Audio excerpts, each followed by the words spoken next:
DJ Nasuya.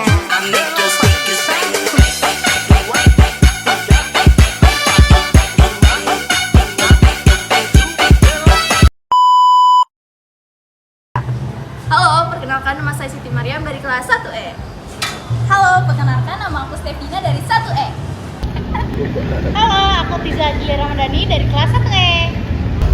Halo, aku Adina Diva Barganti dari kelas 1E.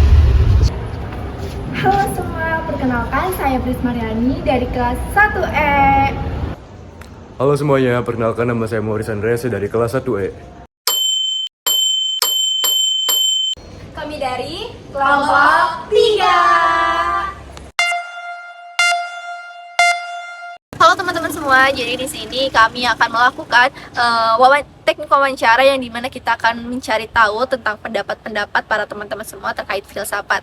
Ayo ikutin aku terus, let's go! Kak, boleh minta waktunya sebentar? Iya. Saya mau tanya nih Kak, apa pendapat Kakak ketika mendengar kata filsafat? Mungkin kalau dari saya, kalau misalnya dengar kata filsafat ya, secara gambaran umum mungkin mengetahui asal mula dari sesuatu, entah itu gimana manusia cipta atau pokoknya Mempertanyakan sesuatu itu lebih mendalam gitu. Iya, Contohnya lebih kenapa mendalam. manusia itu ada gitu. Kenapa manusia itu bisa hidup gitu. Apakah benar-benar ada Tuhan gitu. Iya. Apa pendapat Kakak tentang filsafat di zaman sekarang? Kalau filsafat zaman sekarang itu ya penting sih buat kita ya, supaya bisa berpikir dengan logika kita kan. Iya. Kadang kalau kita terlalu memikirkan sesuatu juga kita kan tentunya apa ya, kayak mengarah kemana-mana gitu. Jadi kalau kita belajar filsafat tuh nanti kita juga udah bisa berpikir secara logis gitu. Tapi tentunya kalau misalnya itu kan banyak kayak kasus-kasus di mana orang yang terlalu mempelajari filsafat itu malah lebih melenceng ya, mungkin dari kayak misalnya jadi nggak percaya Tuhan atau gimana. Jadi kita mungkin memposisikan diri kita kalau misalnya belajar tentang filsafat itu ya udah sekapasitas kita aja sebagai akademisi yang ya mencari pendidikan gitu ya, nggak usah yang terlalu dalam gitu sih. Oke, baik, terima kasih ya Kak, terima kasih banyak. Kakak, sorry boleh ganggu waktunya sebentar? Ya, silakan.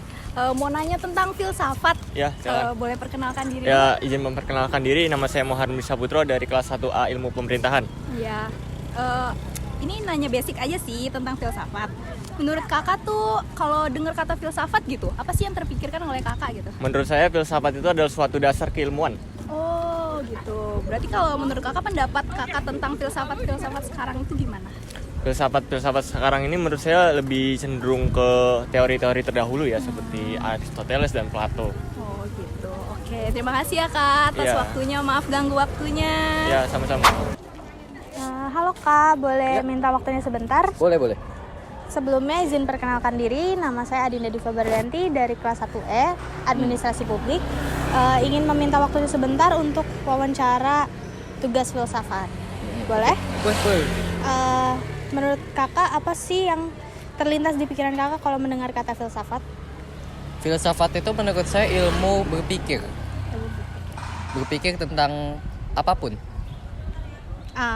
Terus menurut Kakak, untuk pemikiran filsafat pada era zaman sekarang itu penting nggak sih? Sangat penting. Karena filsafat itu ilmu yang seharusnya menurut saya dasar. Karena ilmu ini mempelajari tentang filosofi, tentang dasar dari segala sesuatu hal. Dan menurut saya dasar itu ya sangat penting karena ini merupakan fondasi filsafat ini. Oke, terima kasih Kak atas waktunya. Ya. Nah, sesi wawancara sudah selesai nih. Kita sudah mendapatkan pendapat-pendapat dari teman-teman semua. Selanjutnya, saatnya kita mencari penjelasan terkait apa itu filsafat, tentang filsafat ilmu pengetahuan. Secara etimologis, filsafat berasal dari kata Yunani, dari kata philo berarti cinta dan sophi yang berarti kebenaran. Jadi menurut namanya saja, filsafat bisa dimaknai dengan mendalam atau cinta dengan kebijaksanaan. Kecintaan pada kebijaksanaan haruslah dipandang sebagai suatu bentuk proses. Artinya segala upaya pemikiran untuk selalu mencari hal-hal yang bijaksana. Dengan demikian, berfilsafat berarti selalu berusaha untuk berpikir guna mencapai kebaikan dan kebenaran. Berpikir dalam berfilsafat bukan sembarang berpikir, namun berpikir secara radikal sampai ke akar-akarnya. Filsafat ilmu pengetahuan itu berusaha untuk memahami tentang ilmu pengetahuan secara jelas, benar, dan lengkap, serta mendasar untuk dapat menemukan kerangka pokok serta unsur-unsur hakikat yang kiranya menjadi ciri khas dari ilmu pengetahuan yang sebenar-benarnya. Ciri-ciri ilmu pengetahuan yang pertama ada komprehensif, ruang lingkupnya luas dan lengkap. Yang kedua ada sinoptik, unsur-unsurnya memiliki kebersamaan yang integral. Yang ketiga ada sistematik, teratur menurut sistem, ada korelasi. Yang keempat ada memiliki objek kajian yang jelas. Yang kelima ada relatif, bersifat sementara dan terbuka terhadap penemuan baru, kreatif dan pragmatis. Yang keenam ada kebenaran ilmiah, tidaklah bersifat definitif, suatu teori keilmuan yang dipandang benar pada kurun waktu tertentu, mungkin saja salah dalam kurun waktu yang lain. Koheren, runtut, unsur-unsurnya tidak boleh mengandung uraian-uraian yang bertentangan satu sama lain. Yang kedelapan ada sistematis, masing-masing unsur saling berkaitan satu sama lain, ada sistem dalam susunan pengetahuan dan dalam cara memperolehnya. Nah, ada yang kesembilan yang disebut dengan konsepsional, yaitu jelas prosesnya. Yang ke-10 ada rasional, unsur-unsurnya berhubungan secara logis. Filsafat ilmu pengetahuan membimbing kita untuk memikirkan dan merefleksikan kegiatan ilmu pengetahuan yang kita lakukan. Kita diharapkan tidak hanya melakukan kegiatan ilmu pengetahuan atas dasar kebiasaan-kebiasaan yang sering kita tidak sadari orientasinya dengan pemikiran yang rasional, tapi juga diharapkan kita dapat menemukan kejelasan pemahaman tentang ilmu pengetahuan dengan segala unsur-unsurnya, serta arah tujuan kegiatan ilmu pengetahuan yang kita lakukan. Ilmu pengetahuan ini di mana suatu objek yang dijadikan ilmu pengetahuan. Yang pertama ada fenomena alam, contohnya seperti Gunung Meletus yang dikaji dalam ilmu geologi. Yang kedua ada the past atau masa lalu, contohnya seperti cara mengajar yang dimana pada masa lampau guru mendidik muridnya dengan sangat keras. Tapi pada zaman sekarang hal itu sudah tidak dilakukan lagi. Karena apa? Karena adanya perlindungan HAM yang menjadi batasannya. Yang ketiga ada the future. The future ini mengacu pada perkembangan masa depan ilmu pengetahuan. Contohnya seperti ilmu teknologi, di mana zaman sekarang banyak tenaga kerja manusia yang digantikan dengan robot.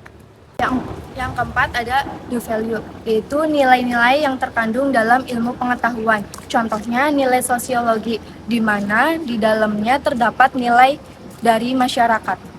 Kemampuan berpikir abstrak yaitu kemampuan untuk memproses sebuah informasi yang berkaitan dengan objek, prinsip, dan juga konsep-konsep yang secara fisik tidak dapat dimunculkan. Kemampuan berpikir abstrak ini juga bisa dibilang juga sebagai lawan dari kemampuan berpikir konkret, yang dimana berpikir untuk menemukan pemecahan masalah tanpa hadirnya objek permasalahan secara nyata. Berpikir secara filsafat bukanlah berpikir secara sederhana. Hal inilah yang membuat filsafat terkesan sulit. Namun jika dimengerti bagaimana ciri-ciri berfilsafat, maka setiap manusia dapat berfilsafat dengan bekal kemampuan akalnya berpikir. Filsafat harus universal atau menyentuh, artinya pemikiran harus luas dan tanpa membatasi diri, serta tidak hanya ditinjau dari satu sudut pandang saja. Nah, berpikir filsafat ini ada yang pertama adalah kritis, yaitu mempertanyakan segala sesuatu dan tidak menerima begitu saja apa yang dikatakan orang. Yang kedua, berpikir secara radikal adalah berpikir hingga ke akar-akarnya dan secara mendalam sehingga dapat ditemukan hal-hal yang esensial, substansial, dan juga menyentuh hakikat yang dipikirkan. Yang ketiga yaitu berpikir filsafat lainnya adalah rasional atau berpikir menggunakan akal sehat dan dapat diterima secara logika. Yang ketiga adalah yang keempat adalah bertanggung jawab. Selanjutnya seseorang yang berfilsafat harus bisa menjelaskan pemikirannya secara metodis saat ada yang mempertanyakan akal juga kebenarannya. Terima kasih. Kami dari kelompok 3 mengucapkan terima kasih. Semoga video ini bermanfaat dan juga dapat mengedukasi teman-teman semua. Benar banget. Dadah.